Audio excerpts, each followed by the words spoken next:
So maybe you have your papers in hand, and then you will see my comments and Patrick's comments if you have any. Please feel free to let me know that I marked you wrong, because I just a human. Anyway, I make mistakes. So if I give you the comments that you don't understand, just come to ask me, and then I've made some wrong comments on your or wrong understanding. I've misunderstood you, so you can also come to me, and we can discuss. It's nothing definite, absolute here at this stage. So we have, I've tried to summarize some observation, maybe not entirely, or it's not mistakes in a way, but more like observations. But it's better not to do that in an essay when you're writing an essay. So it's easier if you can avoid this, then it will help you to generate a better essay. So the first thing first, the first thing is really the most important one, is the footnotes and bibliography. And I found that I put, I think I've written like over 90% of the papers that there are some mistakes or some problems with your citation or bibliography. But if I've marked in your, sorry, I'm about explain this thing. So in-text citation is a must for all of you, no matter what style you are going to use. You can use the APA or the Chicago or other styles that you feel comfortable with, but in-text citation is important. In other departments, without doing a proper in-text citation, it will give you you will become a plagiarism case. So it's very important, especially when you are required to submit your assignment to the very guide, because the CU, the faculty and the school will also look at your very guide report and to see if there's any suspected plagiarism case. So they will ask the teacher, ask Patrick, why the student failed to do an in-text citation, and you give him a pass. That would be very problematic. So make sure you do your best in your citation. An in-text citation means that if you refer to someone's idea, if you have some observations, or you have some opinions that some others might have also the same observation, or some other published similar views in the academic realm, so you have to cite them. So you can put a footnote, or you can put it in a bracket, like in the APA style. And then with a footnote or endnote, you still have to put bibliography or references in all cases, no matter which style you use. It's a must. So better you check whether you have in-text citation and bibliography. It's not either one, it's both. So without proper in-text citation, it's very problematic, as I said. Some of the students have marked that you have to follow the first name first in your footnotes. But actually I found that it's wrong for APA style. For APA style, if you call it in APA style, so you have to put the last name first in your footnotes. So if I mark you wrongly, just let me know, or you just correct it. Okay. Right. Make sure you follow the same style in your next writing. So, but for Chicago style in footnotes, you have to put the first name first, okay? So in bibliography, always last name first, and then you have to rank them in alphabetical order. So it's like over 90% of you, majority of you didn't rank them in alphabetical order. So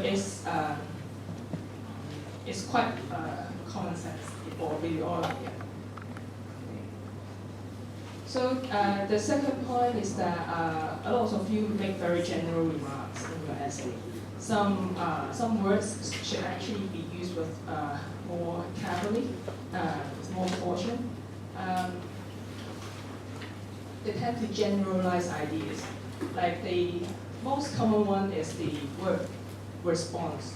Many of you use the word respond to, response, react, reaction, and this kind of words actually tends to generalize idea.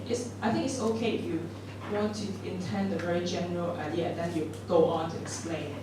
But many of you didn't explain, so that would be problematic because as a response, it can be in all ways, like you can do all kinds of response. There are many different kinds of response. So for example, here I put in an example here, something feeling as a response to the environment. So that would be very general. So people would think, what kind of response, how, what kind of, is it you're echoing with that, with the environment, or you are trying to differentiating yourself with the environment, or if it's blending in into the environment. And another example here is that, I think this one I copied from one of your essay, if please don't mind. I think it's just for general discussion. Okay?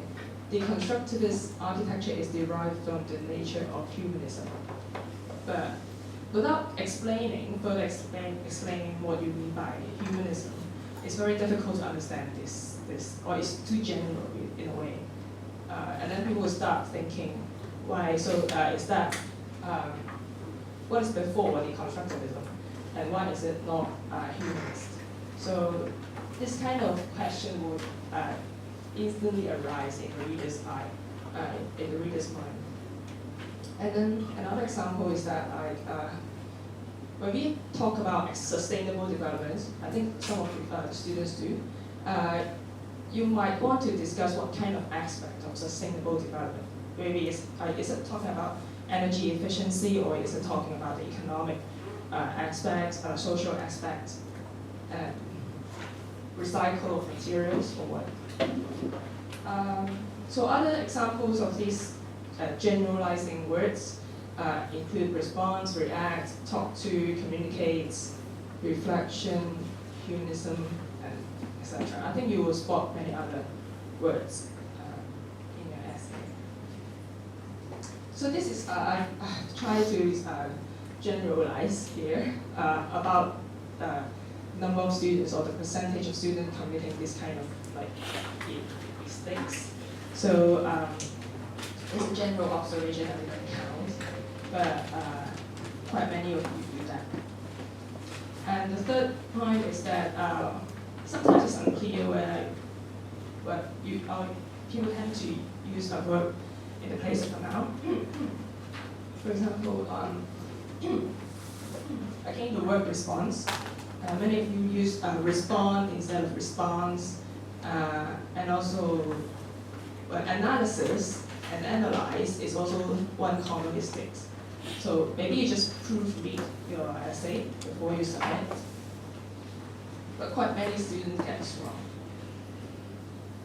And the fourth point is that you always define the keywords. And you define them not only just based on your own instincts, you define them using some scholarly materials. Like if you talk about postmodernism, you cannot just dive into the essay and explain this one is a postmodernist because it has some contrast with something in colors or whatever.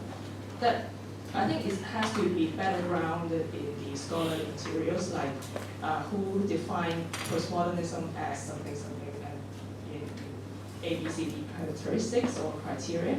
Then you will start discussing your work against that definition, how it aligns or differentiates from what is being established before. Also, some problem will always arise with modernism, postmodernism, and deconstructivism. So we always have to define them first. You'll find some key texts or key scholars that they discuss this kind of ideas. For example, if you refer to a style, what do you mean by style? Who has ever described what style is? Some architects or some theorists have described a style is something. Maybe their views might differ, but you have to at least start with one specific point of view. The word choice, you have to be very precise on the word you use. I think many of the students tend to use complicated words without very specific intention, or it's not clearly explained in your essay. So be very clear when you use some complicated words. It's not that the more complicated words you use that shows that you are more better educated, but it's not the case here. So you have to always use the simple words to explain difficult ideas as far as possible. For example, if you use, I found a student use materialization instead of materials, then I'll be starting scratching my head because I don't really know why don't you use materials instead of materialization, or historicity instead of history, or historic background, sustainability instead of natural environment, context instead of surroundings. So I think context is also another problematic word because you can actually define, you have to actually define the context before you start talking about it. Like what kind of context? Is it a historical context or is it an environmental context? How the form is in context with other urban environments or urban built forms, etc. So the context is also very problematic. Also when you say this is an impure postmodernism, I'm glad that you actually have a stance in it, to have your own point of view, thinking this is impure. But you have to also demonstrate that there is what kind of pure postmodernism is. Why, from what angle that you are going to say that this is impure. So sometimes it's kind of implied, the implied meaning that you have to think about it. And why do you use the word impure instead of like eclectics or simply non-postmodernist? I don't know. Because if something that is impure, maybe it's, why would you think it's still postmodern? And why would you think what kind of message it carries? So you have to think about it. And the sixth point is that many of the students include important details, especially for this exercise that we are kind of limiting your word limits to about 600 words. We're trying to push you to use very succinct language and also to exclude some unimportant details. So, for example, what time of the building is built, or the career path of the architect, where the architect was born and trained and studied under which architect, is only relevant if you're going to develop your arguments around it. So if you include some details that is not directly relevant, people or the reader will start asking questions.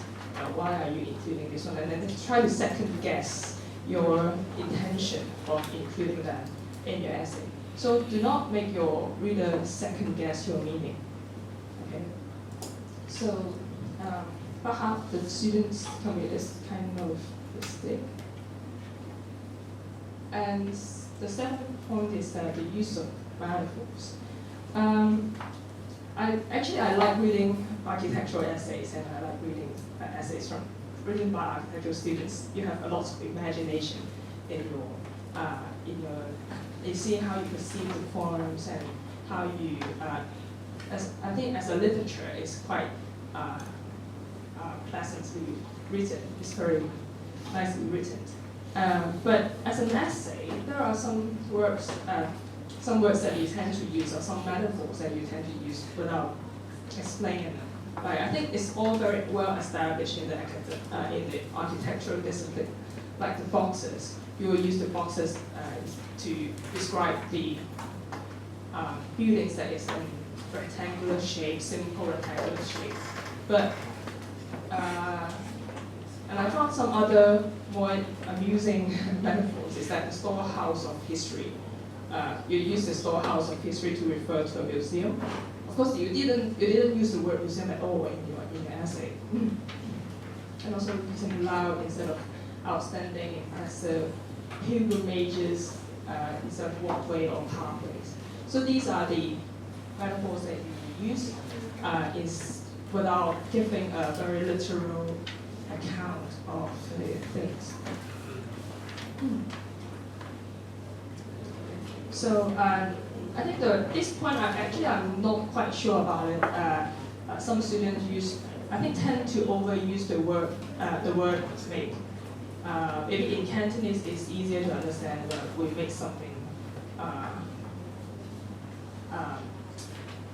I don't know, it's very hard to explain here.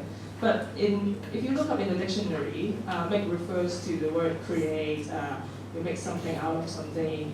And also architect makes building that's very reasonable, easy to understand. But some students use the word make something to something, or actually make something to something means forcing someone to do something involuntarily. Like the parents make the kids to apologize to the teacher. So if you say an architect makes a building, it's correct. If you consider make as a design as the making process.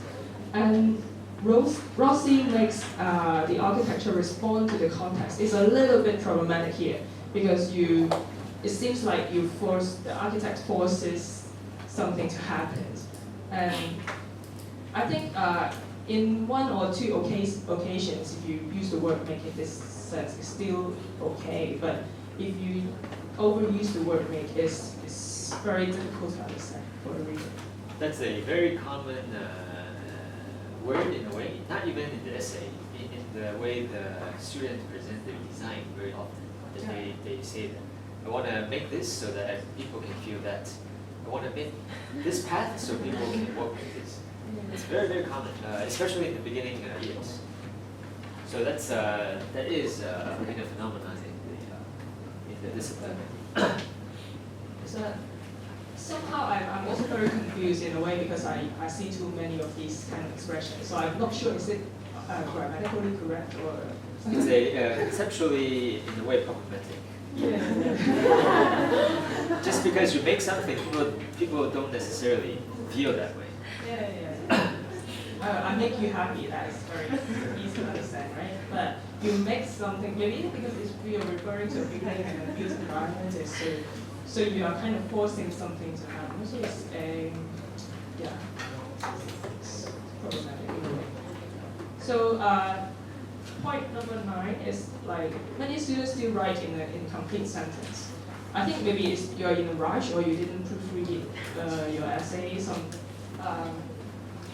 Some sentences tend to it's a noun phrase. So a noun phrase means that it's all composed by noun and it's made up into a phrase. So in a complete sentence, you should have at least one subject, one word, one verb, and one object. So Gropius as rationalist. So of course it's incomplete. I think this sentence I draw it from one of the students' work. So one important history about the adjacent historical building, the Santo Domingo de Bernardo convent. So this is still incomplete in a way. So without proper verb linking the concept, the verb, the nouns. Venturi as a postmodern intended ambiguity in his work is okay because the word intended is a verb. Okay. So around 30% of the students get this wrong. So some students also use more than one verb in a sentence. I think this is even harder to read. Okay. So he described his design eliminates brutalism. And the kind of I made this up, but I forgot where I saw this double verb in a sentence. So you can see if you have committed this kind of mistakes. It's quite rare, but it's more fundamental. And the last point that you want to talk about about the title. I think a lot of your title does not actually correspond to what you are going to write. To the essence. Well, title, don't let the title be passive, right? Title in architecture projects, in essays, starts to give you a kind of a hint of what the project is about, the essay is about. So don't make it so passive that it becomes just the title of the building. But the first one, that's just it's a description. It's a title for a name of the building and the architect. It doesn't suggest your particular kind of your lens, framing, your interests, right? But the next one, say CUSA, montage of informal and inconsistent fragmentations. That starts to have several links. The montage, then I'm interested to see is the montage referring to a technique of film and how film might relate to the experience in moving through spaces of the CUSA. It might be too big to chew actually, but it starts to be not just about the name of the building. Or another one, the architecture situated between inventory and memory. Just make something that's give us some clues of what the essay is about. Right? Don't let that go. I think if you're in the studio, your tutor might actually give a keyword, give a title to your project, so that people can start to imagine what the intentions are.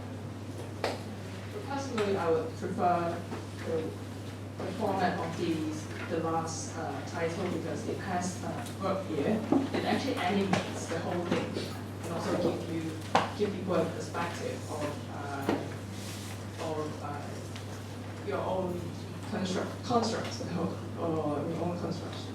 Okay, so I think that is okay. So the general principle is that you must include your thesis statement in the introduction. Actually, many students still don't do that. So you have to tell the readers about a specific viewpoint that you want to argue if it's not a journalistic or descriptive writing. So don't put all the background information in the introduction and without giving the thesis statement.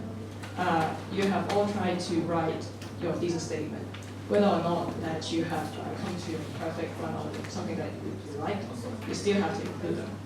And also, I would suggest this: you always start your argument with your key idea of that paragraph first. So in your paragraph, the first sentence will be your key argument, and then you are going to elaborate how this you are going to elaborate or substantiate your arguments. And then the second paragraph will actually link to the first paragraph in some way. And then you also state it in the first sentence of your main idea. So the conclusion also should respond to your main argument and your title to give people a sense of completeness. Okay, so I framed it here, so maybe your next step is to consider something else. But at least this is what I have accomplished. So you have to demonstrate that in your conclusion. So I think like this general principle is very difficult. I don't see many good essays following this general principle so far. But so I still hope you can try your best in your final essay to follow this kind of principle. You just try to give it a try to see if it actually improves your writing. So that's it. Any comments or questions? If you have any questions, you can email me.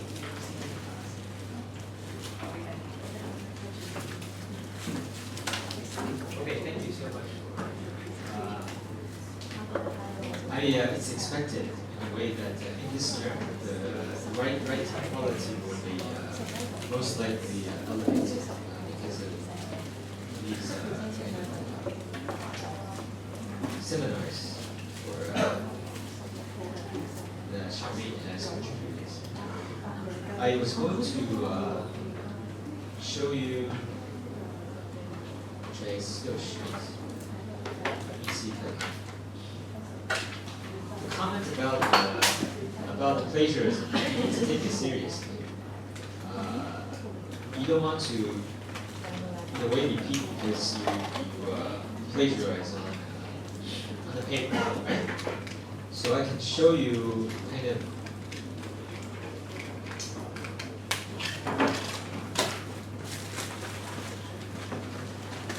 what I see. So what happens is these papers, right? You upload to Veriga. The paper is say compared, right, with available, right, text out in the web, both internally. So people who has written on similar topics from CU, also everywhere else, and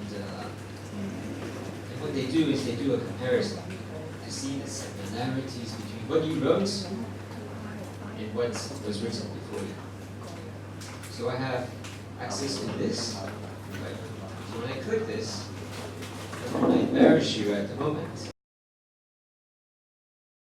But it's going to load a bit. So then it goes paragraph to paragraph in comparing concept similarities and whether you just lift it directly. So in the first year I taught you, I was shocked. Sometimes it sounds too good. So then I go to the very guide and yeah, it's indeed a lift, right? Direct lift. And they're quite good. They can actually. So when you it's not that you cannot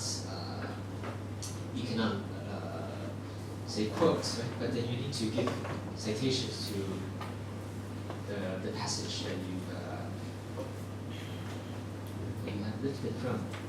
So I can't really hide this. Get the point. Yeah. So this person, or maybe it does show your name. Anyways, you get the point. So if I were to click on this, it makes a side-by-side comparison. But sometimes it is a cited passage, which is okay.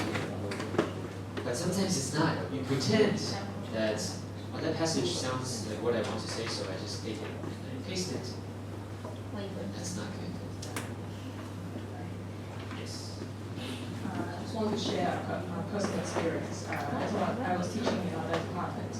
I was forced to fail a student and because of this kind of practice. Actually, he put all the references he had cited, a student has cited, in the bibliography only, but without the impact citation. He didn't, like in the text, he didn't specifically point out which point is from which text, but he put them all in the references list. And then I didn't notice that until the school or until the university informed me. They said, okay, this student has committed plagiarism. Why didn't you pick that up in your very guide? I said, oh, maybe he put it in the reference list, so I just didn't aware.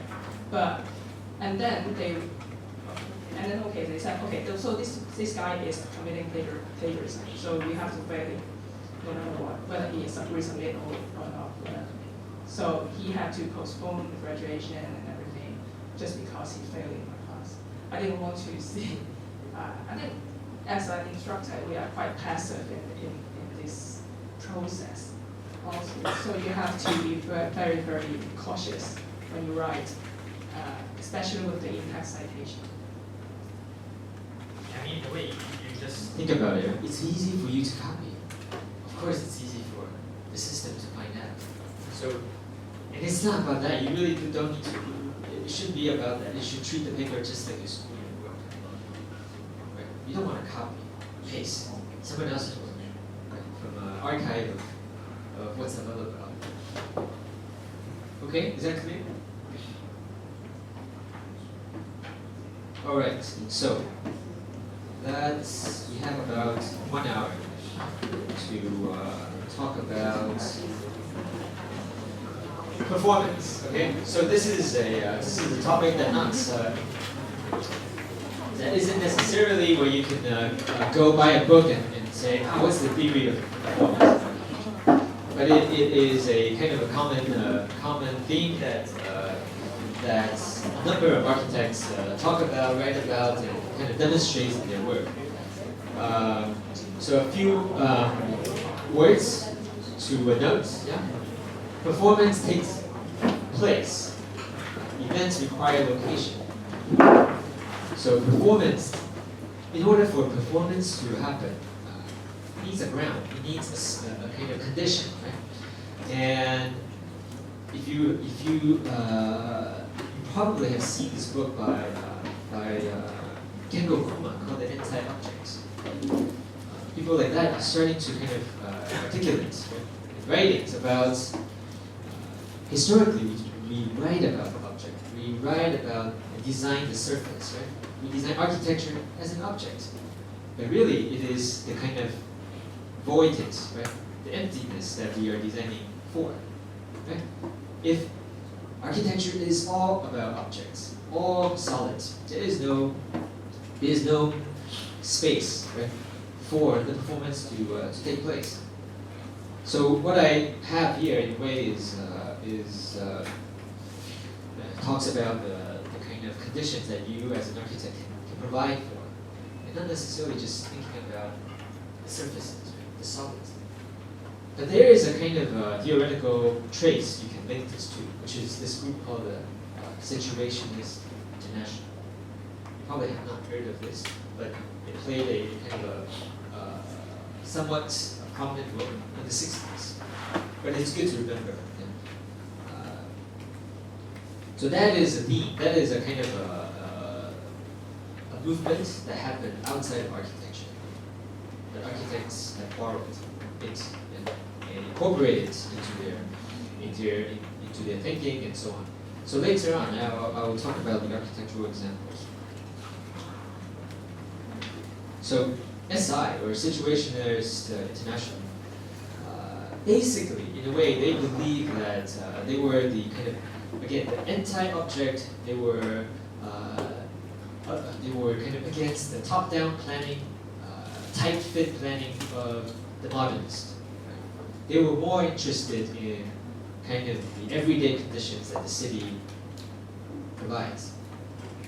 So that it's not necessarily to have these kind of monuments, heavy architecture, right? Permanent architecture in place in order for activities to happen. They don't believe in that. Right? Think of your bamboo theater. How amazing is that? There is a void, and then you assemble a kind of condition through a very light material, and then you support this activity for 2 weeks, and then you take it down. Why do you need a theater, right, that costs you $2 billion and you take it down? So that's the argument. Right? That they were interested in a kind of reaction, or say they came about, emerged about from a kind of reaction from the modernist approach that relies on functions and so on. So they proclaim that poetry lay dead in the books. Right? It's all too theoretical, but it's very much alive in the city. You go into the city, you have moments. You have all these kind of inventive moments that artists and so on can kind of tap into, can work with, can react against. Graffiti artists and so on. It doesn't have to be everything seems so institutional. So these are some of the, I say, a key figure to SI, and then the kind of the subsequent architects that embraces the event approach in architecture. So there's this guy named Guy Debord, this French, I guess, a thinker, writer, and theorist, perhaps, that wrote a few kind of, or say at least one very influential book, in which he talks about this the everyday life as the beginning point of experiment. This concept of the unitary urbanism. It talks about the city as a kind of a condition for this spectacle, which I'll try to explain.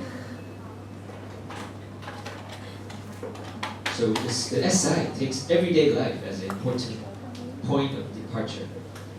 Their dreams will change the world. So they come up with this kind of say strategy or kind of way of interacting with the built environment by this term. And so,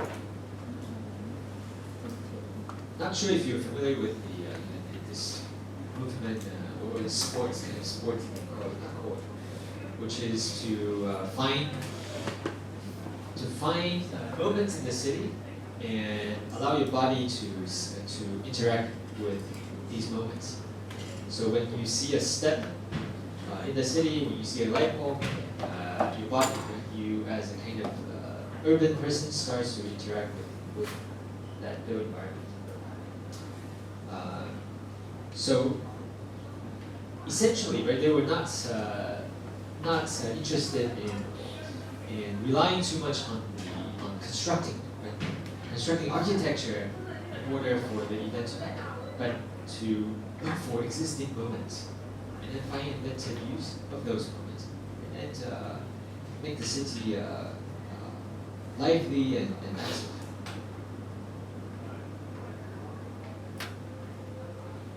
They also come up with this idea of unitary urbanism, which is not the kind of top-down planning of the monuments, but instead thinking of a kind of urbanism that's generated by small increments, small units, a piecemeal urbanism. So there isn't a kind of global approach, but instead, say even within the district of Hwang, could you identify certain roadways that capture certain kind of quality, and the back alleyways that have another kind of atmosphere quality? So it's a more kind of tactical approach to urbanism that don't have a master plan, but actually try to work with the district quality of place.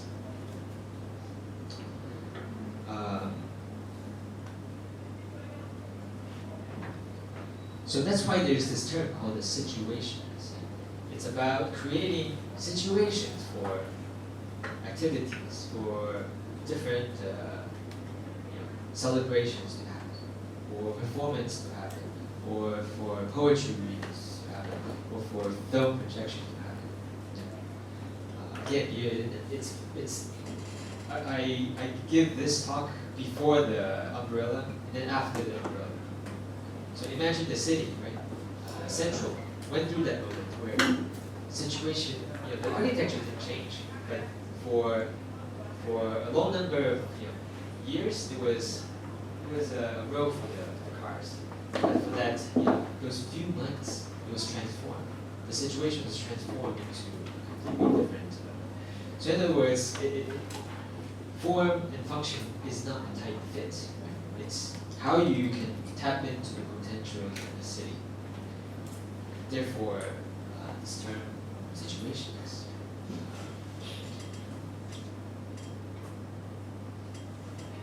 There's another kind of critique that he is sort of known for is this reading of the city as being overtly dominated by consumerism. That the interaction between people are being mediated by consumerism, by consumer products, by spectacles. Let me see. So, for example, between the two individuals, the consumer culture has generated a kind of interface between me and Winnie. And then I start to kind of not know Winnie by her particular, say, characters, but starts to evaluate her based on what she owns, the kind of car she drives, the clothing she wears, the places she goes to. So the city is not just these towers that we talked about, or the separation between functions, but the idea of the consumer culture starts to come into play. That when we look at each other, it's being mediated again by a series of consumer goods. So that's one kind of very interesting concept that Guy Debord talks about in this book called The Society of Spectacle. That we live in a society of spectacle. We get to know each other through belongings. Now you can agree to this or disagree with this, but I think in the city of Hong Kong, that's like the extreme case. We are in a way dominated by consumer goods. We are dominated by images, right? That promotes, maybe not this particular case, but the role in which architecture plays, right? These signboards contributes a lot, right, into this perception of what is beauty, what is the ideal. Right? Of course, there is also this kind of post Guy Debord reading of the society where you have the commercial, the social media, right, in which most probably the social media allows you to create a second persona, right? And that could be very different from the physical, right? You, that someone from many miles away get to know you through the persona that you've created, which is not necessarily consistent with the literal, right? The being that you are. So, so these kind of ideas of the city. Well, there's another kind of another thing to mention is Guy Debord's kind of leftist leaning, or a kind of a utopian thinking that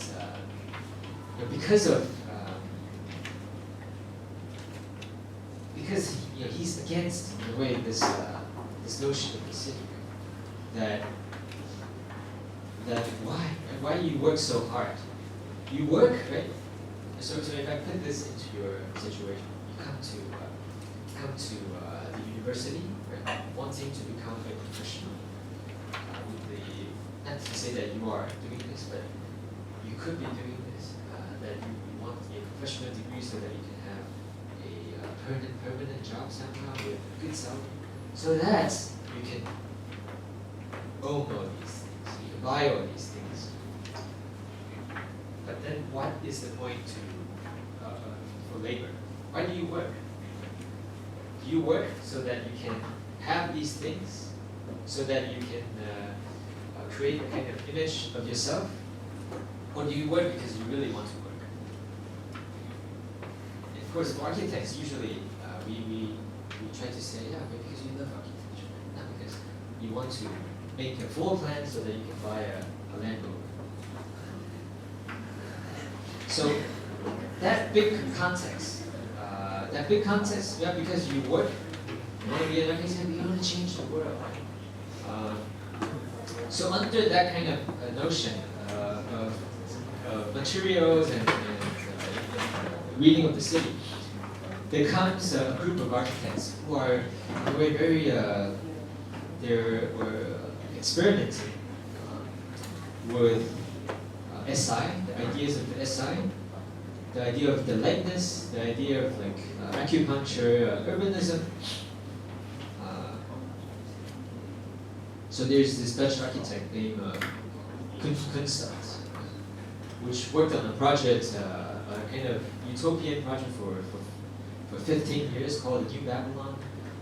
So he conceived, right, of a world where the new city is occupied by the plain man, the Homo ludens. Right? These are men that don't need to work, because why do you work?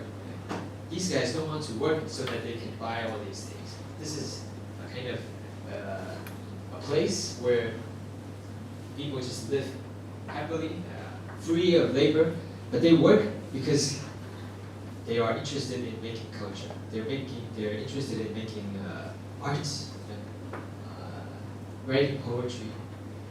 And that's the kind of urbanism that this guy was intended to create. It sounds very strange in a way, but as the robotics come into play these days, this is not that far anymore. With the self-driving car, at least for the United States, supposedly, if self-driving car is passed, right, in terms of the legislation, it's going to take away jobs a lot for a big majority of the American population. But the point is that at that time it was seen probably as a quite utopian ideal, but it starts to be not so far out, I think. But what he was interested to do is, again, set up conditions, right, without necessarily putting in place these permanent structures, permanent architecture, right, so that the notion of temporality, notion of play can happen more spontaneously. This project, right, the New Babylon, works with the city of Paris. So his idea was to, in a way, kind of build on top of the existing fabric with in a way, bottom-up approach, constructing. You only construct when the situation warrants it. And there's no, in a way, a kind of large guiding principle that determines how the plan should work. So it has this kind of aesthetics that reminds us of maybe tile, where you kind of self-build. There's a kind of internal logic into the architecture, but not necessarily out of certain kind of uniformity. Right, so that series of proposal kind of has this supposedly lightness quality. So you can set up situations for dwelling, for living, and playing, and largely improvise, spontaneous. And then a number, right, of these architects, including Jonah Friedman and Cedric Price, all had these ideas of a kind of city, right, that plays off from the existing fabric, but through a much lighter approach. And this emerged at a time where technology also starts to emerge. That computer starts to have its impact on the way we live in the 60s and the 70s. Although at the very kind of experimental stage.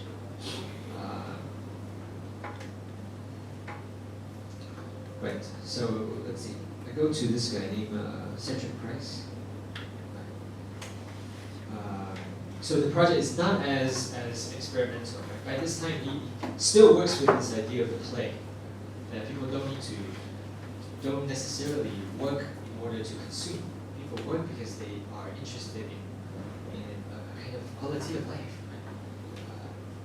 Right? And so they proposes this building that he calls the Fun Palace, located in the park, where it is almost like a playground for adults, for people that are interested in culture. And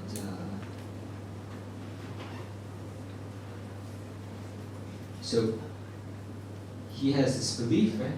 Through the correct use of new technology, the public could have unprecedented control over their environment, resulting in a building that could be responsive to visitors' needs and many activities that people can imagine. Anyhow, so the proposal, right, takes on this kind of quality. The park has these series of gantries or kind of columns and truss structures. So what they do, what he proposes is a frame. So if you think about some of the Metropolis, the Architect, they were working in kind of several, more or less around the same time. But his project, right, is to say you provide the basic framework, and people can bring their own modules of activities into this fun palace, and spontaneously allowing certain performances to happen with cranes and lifting devices that would move these modular rooms or cubes or small theaters, black box theaters, into the appropriate position. So this is some of his kind of diagrams showing the major infrastructure and how certain scenarios would be set up. So you don't design something very particular to one or two functions, but you allow spontaneous sort of events to take place. So on the one hand, there is this idea of using technology to create a kind of flexible conditions. Another is the kind of aesthetics that comes out from the use of technology. These two are hand in hand. In other words, you could still maintain certain idea about the flexible functions without having kind of very high-tech aesthetics that the project is conveying.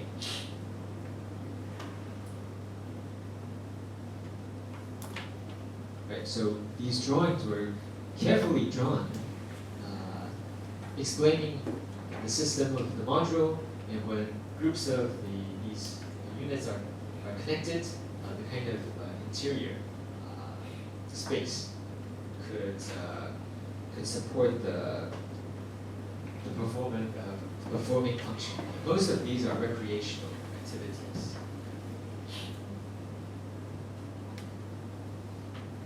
Okay, so this wasn't built, but it was very important in setting the grounds for the subsequent architecture, which you are very familiar with.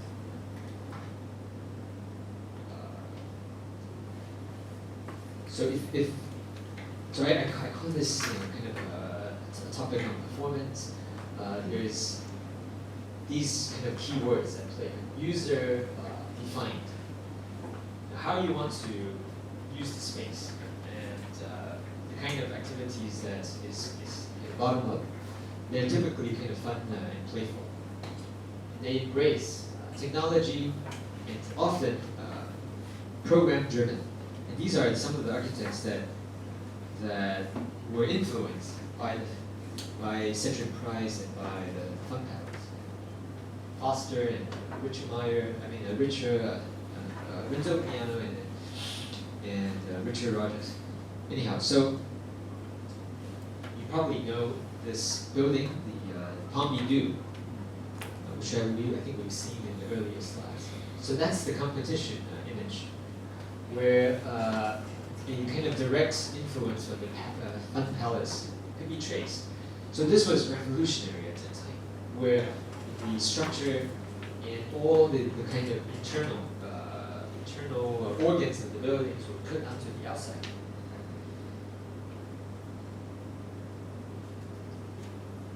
The mechanical systems, the circulation, the structure placed onto the exterior.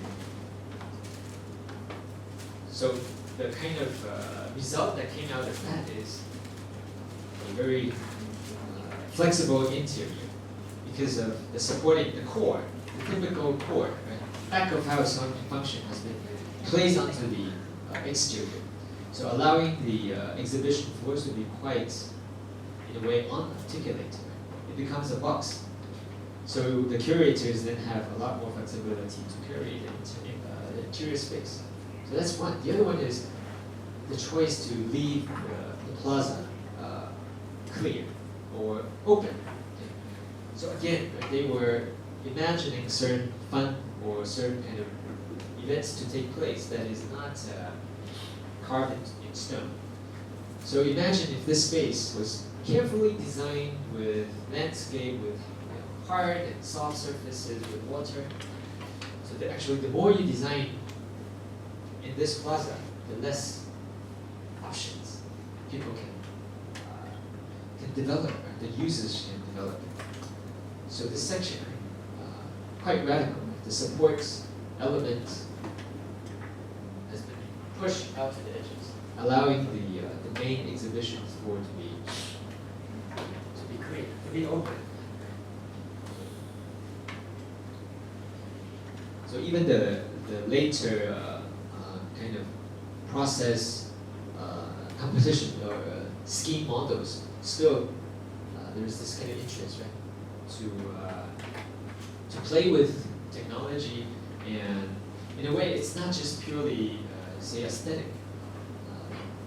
The most kind of amazing aspect of the scheme is to create this kind of open floor plan. And of course, this is the built, the final built state.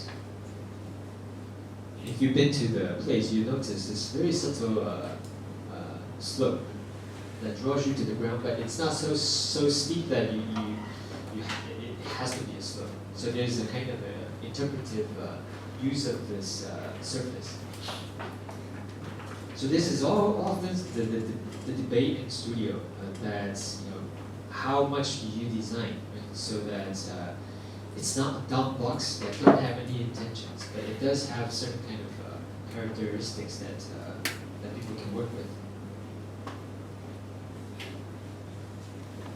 So if I present it like this, you kind of can see how by this time, right, this is not that radical anymore. That the expressive use of the structural system, the idea of the open plan for the office, right? You can imagine, right, if this is a Frank Lloyd Wright building, there will be a lot of partition really designed carefully about how one should use the space. But what is so, in a way, successful with projects like this is that this space could evolve in time, can evolve with technology, and evolve with the habits of the workplace. So the British high tech, people use that term sometimes to talk about a particular era of British architects. There's a lineage, right, that traces back to Central Price, and ultimately kind of traces back to the Situationist International.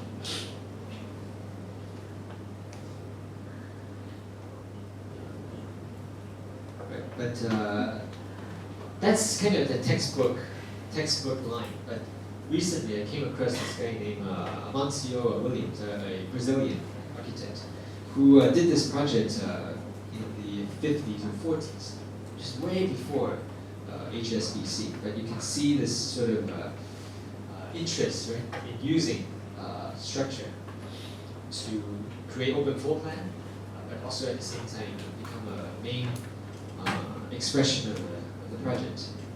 So there are two similarities. One is that it both has these kind of structural cores. In this case, it also hangs the stack of office floors. The other has to do with also this kind of lifting of the ground plane, right, for the public. So this is 20 to 30 years before the HSBC. This is another Foster project that carries the same idea, which is to say the best flexibility is to not do too much. Right? So if you still remember the capsule tower from the Metropolis, where things are very prescribed. The units are so carefully designed that even the TV is of a particular kind of dimension. And compared to this, the idea of the approach, right, to flexibility is very different. So this is one approach, normally associated with that British high-tech branch. But then there's also the other group, which are shown here, that weren't necessarily into expressing the high-tech sort of quality outside directly, but then are interested in the kind of idea of the indeterminate, the idea of the void as a strategy. Right? It's not to say I don't do anything, but you do something, right? By providing certain programs, by providing certain edges, right? So that you can anticipate certain things can take place. So you have Shumi, Kohaus, Dillis, Video, and the Westmate as a landscape firm, but it's also very well known for their embrace of indeterminate. So there's Shumi's Parc de la Villette project, which I think one of the group had shown. Right, the idea of using lines, points, and planes as a kind of design strategy to activate this very, in a way, not to activate, but to say set up a system, a network system, to take care of this large park. That is not pictorial. Right?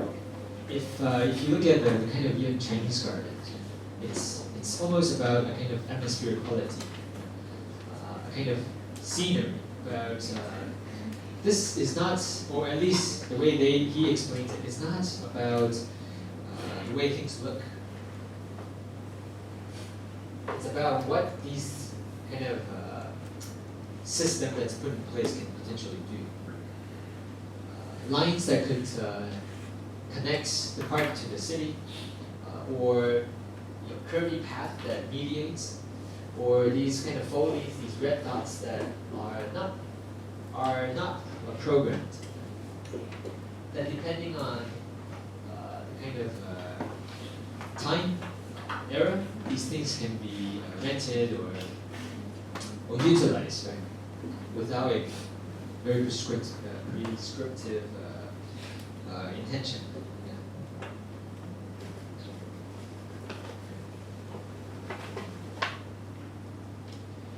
And from a certain perspective, you can say that it has very little formal relationship with the city. But then one can also imagine that the program of these foliage starts to react more with the existing fabric versus these foliage that are in the park, which could really be divorced from the city if they choose to. And these are some of the diagrams of the approach. The indoor programs. So instead of a consolidated building, decided to kind of sprinkle it into the points, to the foliage.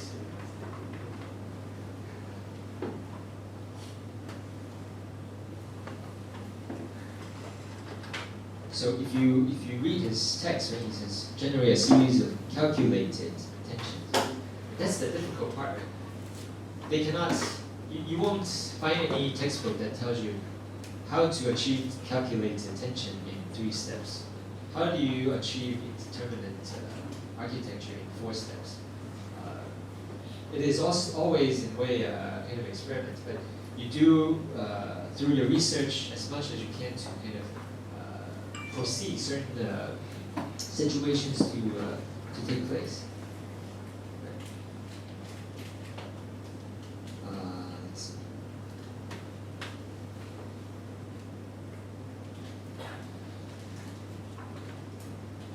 So point, right? Here's the point. There is the line, the surface. working as a system in different parts of the park.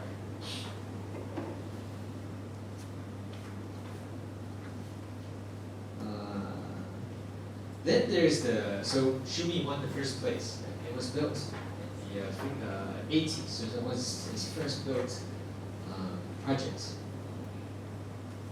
But there's the number 2 place, second place, the runner-up of Koha's, which is equally interesting.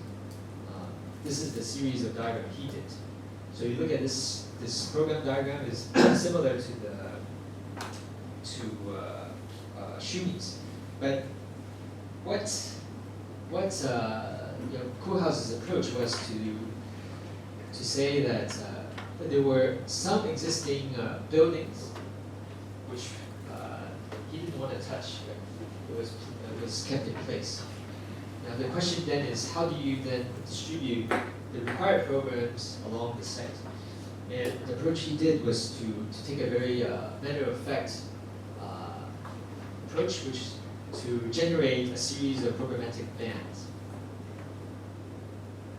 perpendicular to the long direction of the site. Each one of these bands carries with it a particular program. For example, a linear children's playground, or a linear sort of surface for jogging, or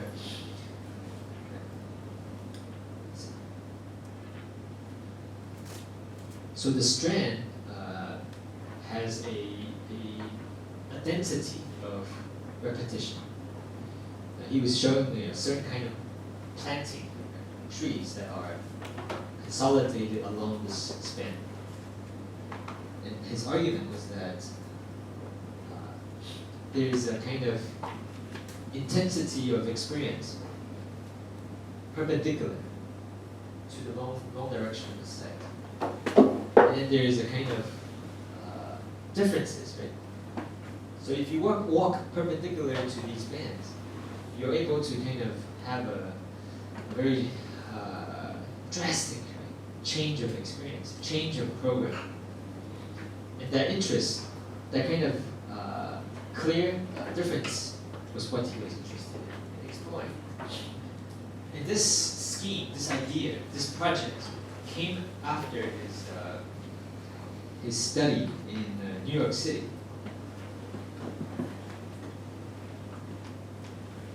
And mostly, right, came about from his analysis of this building called Downtown Athletic Club. And you have to imagine the European context didn't offer him this sort of opportunity to think about program. So what he learned about the club, right, is that even at looking at the section, you can kind of see, right, the nature of the program, which is kind of residential or hotel program, and you start to have these much larger, higher floor-to ceilings, which there's like a mini golf course, there's a swimming pool, there's various kind of athletic activities happening in this building. And he was interested in this kind of monolithic distribution of the program per floor. But as you move perpendicularly, you could have this really exaggerated sort of activities between floors. And he was taking this idea and trying to lay it flat and apply it to the Parc de la Villette scheme. So this is essentially a kind of flipped skyscraper, right? A contemporary skyscraper, or in our city, think of the one that by flipping it through, there's this possibility with a very accentuated program distribution, but as you move across from it, totally sort of contrast. So he was interested in working with this friction, this tension between programs. And I think this is a very famous, well-known drawing. So this is the man's locker room, the oyster bar. So he has this famous quote in saying that sometimes the power of architecture happens in moments like this where you place programs contiguously.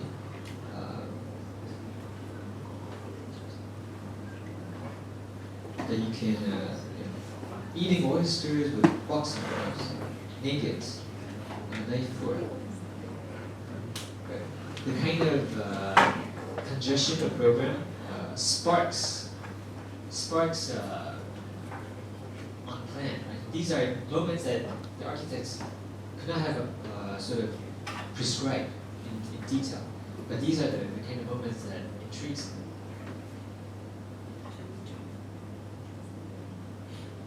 So now, if I look at this guy, his name is Leon Krier, a recognized postmodernist.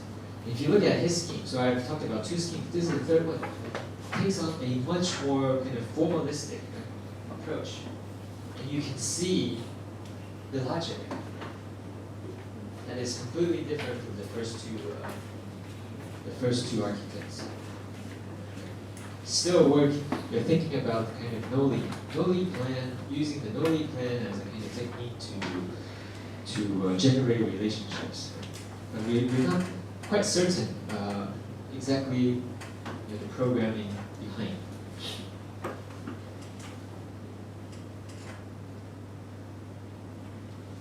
So Kohlhaas is also trying to play with. Again, think about the idea of the void. How do you set conditions without congesting it with very prescribed programs? This was a very important project ultimately that led to the Seattle library, which is very well known. But at this point, he was still trying to kind of consider how do you generate indeterminate conditions. And what he calls the void are those conditions. The solid massing of plaster was to suggest that all the kind of book collections happens within these solids, and then he carves out unique movements within this very intense or dense cube, as lecture theaters and kind of multifunctional spaces. So within the plaster, that's where all the stacks would have gone, but leaving out certain voids so that librarians and users can actually work with and interact. Well, back to the HSBC. The success, again, for some of these buildings is their ability to kind of intentionally, not to intentionally leaving out certain kind of those elements. Right. A Brazilian female architect, Lina Gavardi. So people have compared this also with the HSBC. Right. A big kind of hanging structure, leaving the ground as a public space.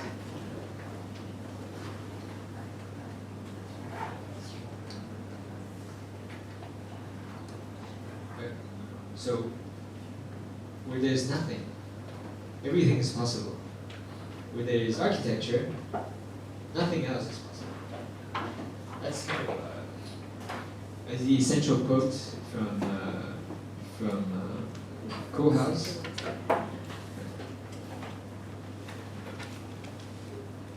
So that's kind of amazing, right? That it's not to say you just do nothing. The reason for this place to happen like this precisely has to do with architecture, right? With the surface that's on top. You can even, you know,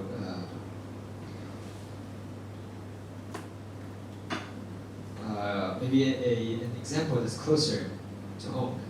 Hwang. So he came last year to give a talk.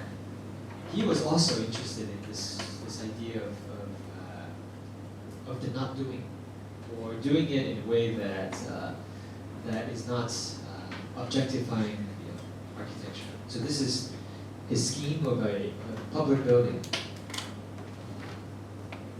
with a elevated gallery on top and very minimal intervention on the ground. This is all happening on the top. So he actually provided a public space, I think 18 meters high, with certain situations. Again, certain situations such as steps, such as contrasting landscapes. So this big flying bar is this element up there.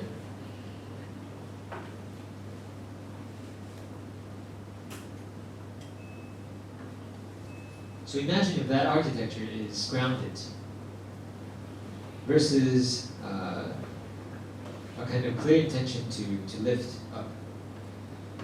So in Taiwan, all the best, I don't know, like 20 architecture schools, the top theses are selected to be presented in this building annually.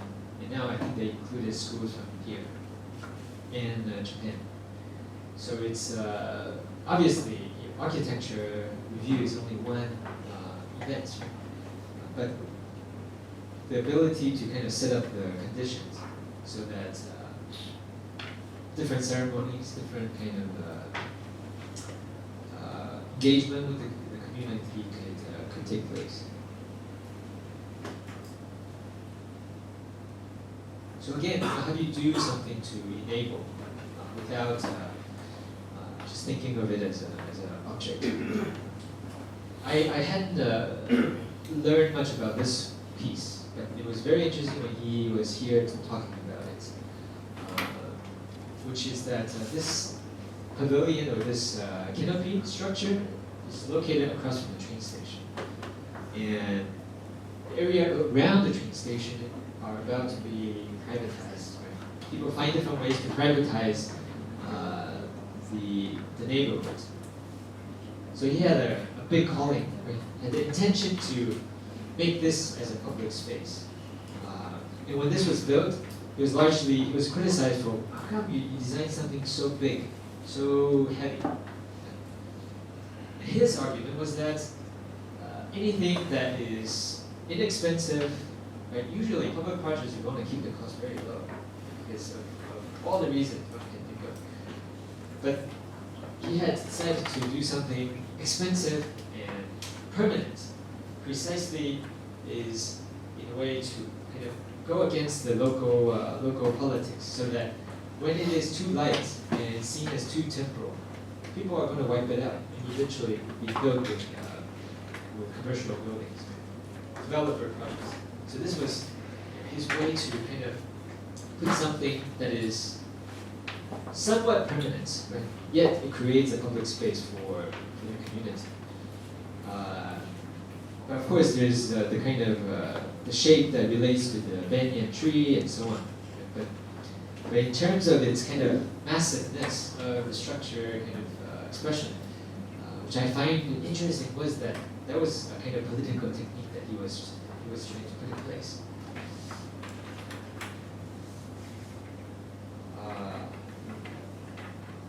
I have a lot of slides, but in a way they're sending the same message, right? Another one, this is the Dutch landscape architect, designing public space not just as a pure kind of emptiness, but put in place technology, put in place support systems that could enable, that could help afford functions, parkings, certain kind of rigging systems, certain kind of technology, ventilation and power, so that this public space, this square, could be transformed.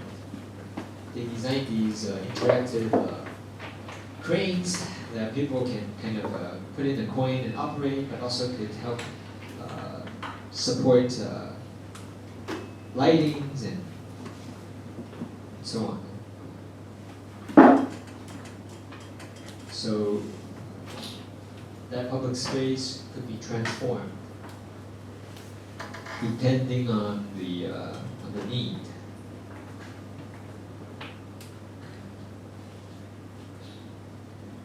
Okay, there's also a performance in terms of people thinking about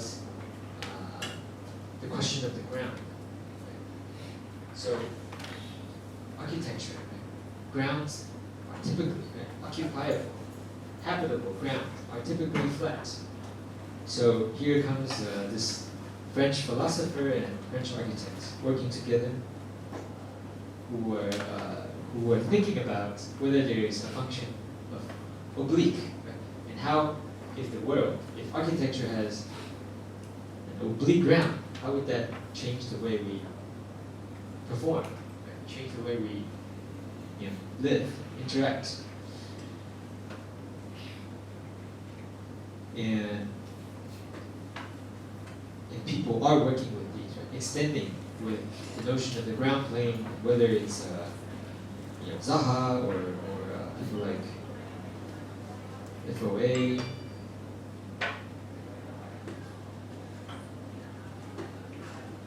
So this talk on performance is very broad, not very focused, but moments that I find interesting.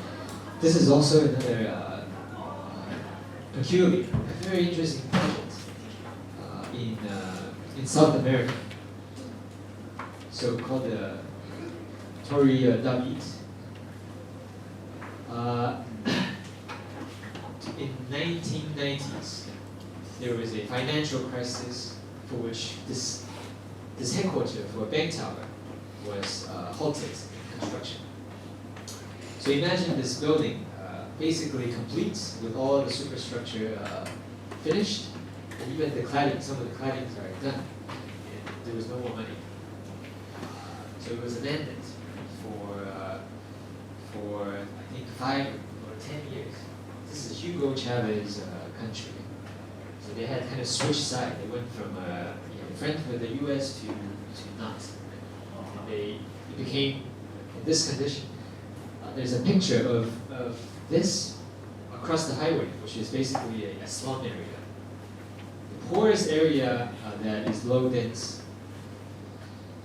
So one day, one of the guys that lives across from the towers decided to break in and brought his friends, and everybody started moving in. So this building was known as the kind of the slum, the vertical slum.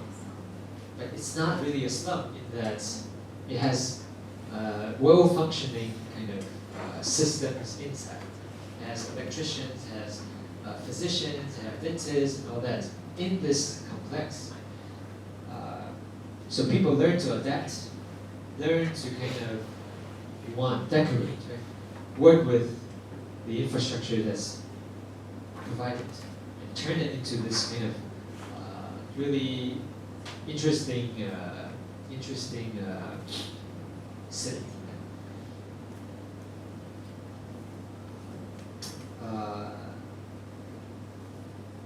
I should end. But just another few words about the idea of performance. Just think about it for a moment. Right now, this building is performing for you, whether you realize it or not. That there's a whole bunch of kind of elements. In this case, the foundations that's holding you up, that's working really hard for this place to feel like this.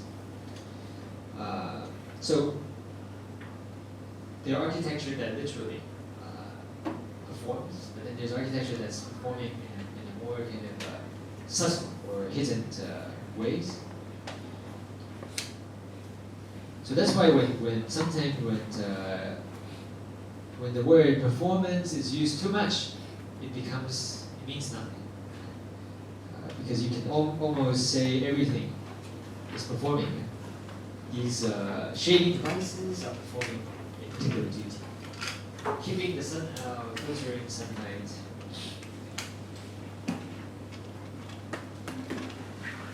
But yet it's so kind of inclusive. The blur building in itself is a kind of performing object. There is the this is the Arab Center, one of the earlier John Bell projects, in which he took a kind of Islamic icons and kind of placed sensors and made it into a kind of oculus that modulates light. This was way back, and it's kind of interesting. I have various videos, but I think you can actually find these. Where if the earlier work, I guess this one I should show you. If the earlier work are buildings that perform implicitly, programmatically, and so on, they're buildings that are performing more literally. This is Netcon. He has an installation in Singapore, which you might have seen. But I love this that it animates the facades and it reacts to the environment, to wind and acoustics.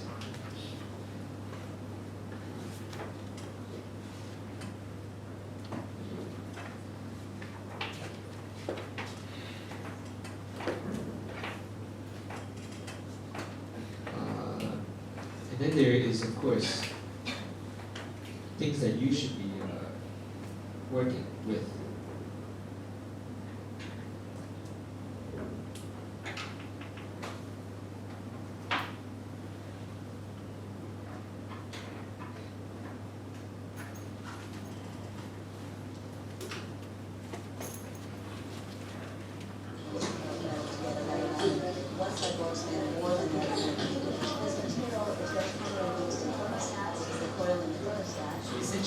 Two kinds of metals bind together, and when there's a kind of a temperature difference, the material starts to react. You get differences reaction to temperature. Maybe it opens. The surface would open up and the hot air would actually rise up and move through the surface itself. So it took us about 14,000 pieces. These are the type of materials that we need to be producing, developing, and using in architecture. My interest right now is to focus on how to actually bring some of the thermal model to building components. One of the things I'm working on is a glass pallet system, and so it's actually 2 pieces of glass that encase within it a system of thermal bimetal. And that thermal bimetal, when cooled, will allow you to see visibly through the system. But when the sun hits it and heats up that gap in between the thermal bimetal and the hull, that hull will actually start to change the air when it does the the shuttle system. So it'll prevent heat from getting into the building and therefore reduce the amount of mechanical system or artificial cooling that would be needed for the building. Given digital technology, given the interest in material development, given an interest in how we really have to rethink how we live, because if we continue this way, it's going to be a problem. So being a researcher at USC right now is a really exciting time because this is a time we're really going to change our future. Okay. Any questions you guys want to ask or anything you want to say? No? Okay. Okay.